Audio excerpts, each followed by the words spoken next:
Relationship advice. I, 23 female, was violated earlier this year. My boyfriend, 23 male, of 9 years refuses to have intimacy with me and I think he is going to break up with me. This is gonna be a bit long, sorry for that. I, 23 female, met E, 23 male, in the 6th grade when we were both 11 years old. We were best friends since then, really inseparable, practically joined by the hip. We started dating when we were 14 and never stopped. We were the typical teenage couple. We had our fair bit of stupid fights, but overall, our relationship was pretty mature given our ages. Eve's family practically adopted me when my parents died when I was 17. My parents died in a car accident and they were estranged for their families, so I had no one else to go. His mom loves me and my relationship with the rest of his siblings is pretty good. He has one older brother, 25 male, and 2 younger sisters, 19 and 17 female. I considered his family as my own. They helped me so much since my parents died. They let me move in with them. They paid for my college and rent. I live with E and they pay our rent. They are really supportive of us and his mom have a heart of the size of the entire freaking world, I swear. E is tall, 6'3", absolutely gorgeous, easygoing, funny, really freaking smart. He speaks 5 languages and is attending med school. Everyone likes him. Me on the other hand, I'm pretty common. I would give myself a 7/10 on a good day. Despite all that, he was always jealous and insecure about me. He is absolutely terrified of me cheating on him. His aunt cheated on his uncle who later ended himself. They were really close and it gave him some severe mental scars. Given that he was always a bit controlling of me hanging around with male friends and make me promise him that I would never cheat on him 1,000 times. Earlier this year in February, I started spending a bit of more time with my friends and as a result, I wasn't spending much time with him. This started our biggest argument so far. He argued that I was prioritizing my friends, male friends specifically. He tried to make me cut one of my closest friends that he didn't like. I wasn't going to do that and we ended screaming at each other. This led to a day that I was supposed to go to a party with my friends at night. He asked me to not go there because my friend was going to be there. I told him no. Before I left, he told me that he was feeling sick. He told me that he was feeling a headache and a slight fever. He asked me to stay home and order some food and watch a movie with him. We started to argue. He screamed at me and I left. I am going to try to make this short and not graphic. I meet with 3 of my friends there, drink more than I should, got really drunk, went to lay down in one of the rooms in the house that the party was happening, fell asleep, and woke up with my 3 friends violating me. I was able to scream and one girl who was in the bathroom heard me and came to help me. Soon other people started showing up and, in the end, the guys who did it were beaten up, close to death. I was taken to a hospital after that. 2 of the guys are in jail right now and the other was able to dodge prison because he didn't have taken his turn yet. To say that this whole thing messed me up is an understatement. I was diagnosed with depression and PTSD. It was bad, really freaking bad. I started having this panic attacks where I couldn't breathe and the only thing that made me feel better was E. If he was there, I didn't have any panic attacks, but if you leave for more than 30 minutes, now is a bit better. I am able to be away from him for about 7 to 8 hours without feeling terrified. I started to freak out. It was probably one of the few people who were grateful for the lockdown. LOL. A mix of obsessive attachment with anxiety, my therapist said. He was my goddamn hero. He cooked for me, made sure that I was eating, made sure that I was taking my meds, drove me to my therapist and psychiatrist appointments. He started showering with me, because it was the only way that I was comfortable being nude. Don't ask me to explain why. He held me down when I started sobbing at random moments of the day. I used to have night terrors, and the only way to this day I can fall asleep, is with my head on his chest. He is the only person who makes me feel safe. Basically he and his family. His mom helped us a lot. She was the one who delivered groceries to our apartment. Because he couldn't leave or else I started to panic, were the ones responsible for me not ending myself. Our life was pretty good before the incident. We lost our first times to each other when we were 16 and we were each other's firsts and only in everything, even kissing. He has an insane high libido. For him, we could do it 7 times a day and he could keep up for hours, but we normally did once or twice a day and I always blew him at least once a day. He always pressured me a bit for more and was always hurt when I refused, but overall, our bedroom life was pretty healthy. After the thing, he never, ever, mentioned or tried to initiate or any type of thing like that. I started to feel comfortable with kissing him around the end of August, but he only gave me short pecks and he didn't seem to enjoy them. These days, when I try to give him a more elaborate kiss, he pulls away. In the middle of September, I was finally feeling good enough with myself to have sex again. I put on some fancy lingerie and tried to initiate, but once he saw what I was trying to do, he pulled away. Gave me a kiss on the forehead, said that he was tired and went to sleep. This doesn't sound like a big deal, but it is. Ever since we did it for the first time 7 years ago, he never shot me down when I tried to initiate, not even once. And the longest time that we spent without having sex was 4 days. Before the whole thing, obviously. Every time that I tried to initiate, he always gave me an excuse. He was not in the mood, He was tired, he was busy, and like I said before, he has the libido of a porn star, and I caught him pleasuring before, so that didn't change. My twisted mind thought he was cheating on me, even though that the max time that he spent away from me in these days is for about 4 or 5 hours. So yesterday, I snooped through his phone. Yes, after all the things he has done for me I did this. Yes, I am a horrible girlfriend, and he wasn't cheating on me, but I find out something that I honestly don't know if it's better or worse than cheating. He was talking to his older brother about us. The main facts that I discovered were this. That he blames himself for letting me go to that party. That every time I try to initiate, the only thing he is able to think is the other 3 guys being inside me, and how wrong the thought of other guys being inside of me made him feel sick. That how our special thing for us was lost. The special thing is that we lost our first to each other and never had us with anyone else. He used to say that in the future he will brag to our future grandchildren about how in the age of hookups we only did it with each other. This may seem dumb, but it was something that he was really proud of, because he is really romantic in that sense, and his parents were each other's onlys and they were pretty much the perfect couple. That before the incident he bought a ring and was going to propose to me, but he feels like he started to see me more like one of his sisters and that the lust that he had for me now feels like fraternal love. His brother responded that he had to suck it up and stay with me at least until I get totally healed. He said to him that he wasn't sure if I was going to heal completely. I read all these things last night Reddit and I really don't know what to do. The thought of not being with him makes me feel terrified. We were supposed to grow old together, he had our whole life planned already, we even discussed baby names.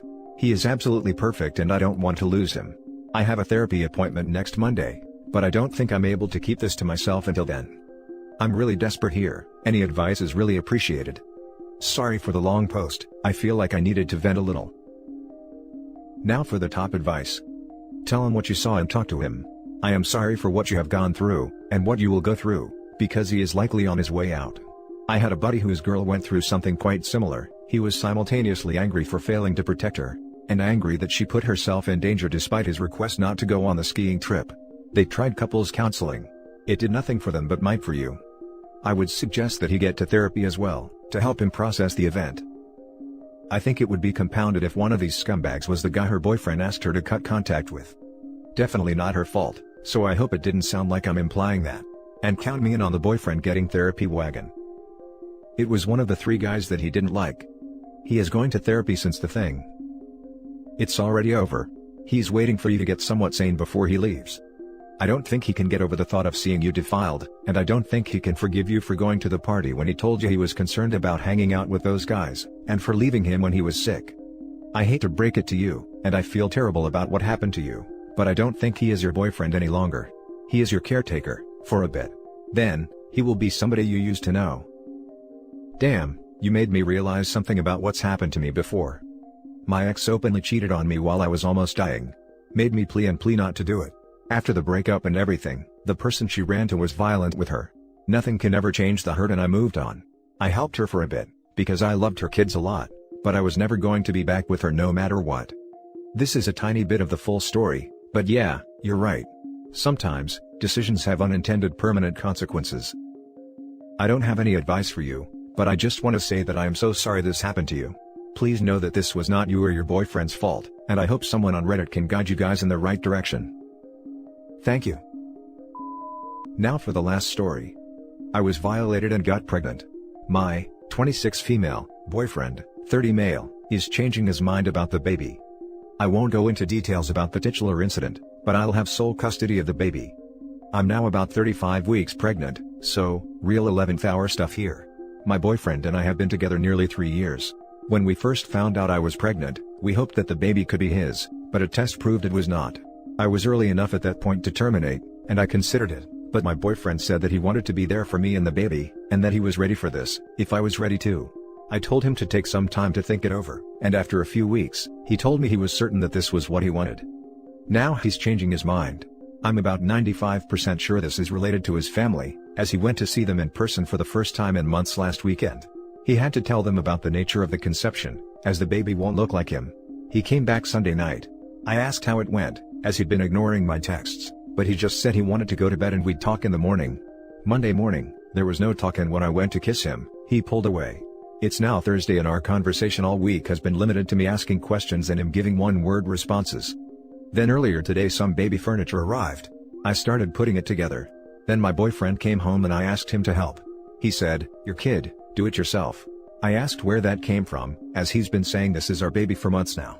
He said, well, it's not our baby, is it? I asked if we could talk about this, but he said he has to get some work done and we'll talk in the morning, and then he shut himself in the office. I made dinner, asked him if he'd eat with me, and he said he'd take his meal in the office. I brought it in and asked him if he'd come to bed, and he said he was going to sleep in the office tonight. There's a sofa. I walked past about 20 minutes ago and heard snoring. I am currently alone in bed, about 5 weeks off giving birth, and my boyfriend, who said we could do this together, is sleeping in the next room, and has done a 180 on me since visiting his parents. I don't know what to do. I don't want to pressure him into being a dad if he doesn't want to. My mother didn't want to be a mom and I grew up feeling unloved/unwanted, and that isn't what I want for my kid. But I don't want to lose him, either. I love him, I can see a future with him, but that future has to include this baby, because we are way too late in the game to change that detail. Is there anything I can do? Something I can say to fix it or reassure him or something? Is this more likely to be down to his parents given the timing, or is he just choosing now to say something? Now for the top advice. There's a lot of questions. 1. Have you sought therapy for what happened to you and or have you two done couples counseling? 2. What was his initial reaction to your ordeal? 3. Are you currently employed? 4. Do you have the funds to raise this baby alone? 5. You also mentioned that your future has to include the baby. Why? 1. I had some therapy at the time. No couples counseling, though I have suggested it.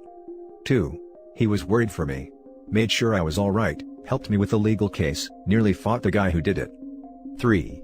Yes, but I've had to change workplaces since the incident, so while I'm getting paid maternity leave, I'm earning less than I was and won't be able to take a lot of leave. 4. I make more than my boyfriend does, but not by much, so if I had to, then I could afford to raise this baby alone, but it'd be a lot financially tighter than if I did it with him. 5. I'm 5 weeks off my due date and I love this baby already. So, just to explicitly clear, you wouldn't consider adoption an option at this point? Also, I am so sorry you're going through this. The whole thing. The incident. The pregnancy. The flip-flopping boyfriend. It isn't fair and I hope things work out for you. So, just to explicitly clear, you wouldn't consider adoption an option at this point? No. If I'd decided to adopt my baby out months ago then maybe that would be an option, but I've spent 8 months bonding with this baby and I love him already. I couldn't give him up at this stage. I'm fairly sure your boyfriend's just started to see what he signed up for. I think he's been on autopilot since your incident, and has been doing his best to support you, even in regards to your kid. Maybe he did at some point think he'd be comfortable raising the kid as his own, but started to see things differently once the days started counting down. His friends and family could have also contributed to his change in stance, since the 180 started after visiting his parents. In all honesty, if that's all it took to convince him that his stance was incorrect, or that it was outside his comfort zone, then he was barely on board with it to begin with.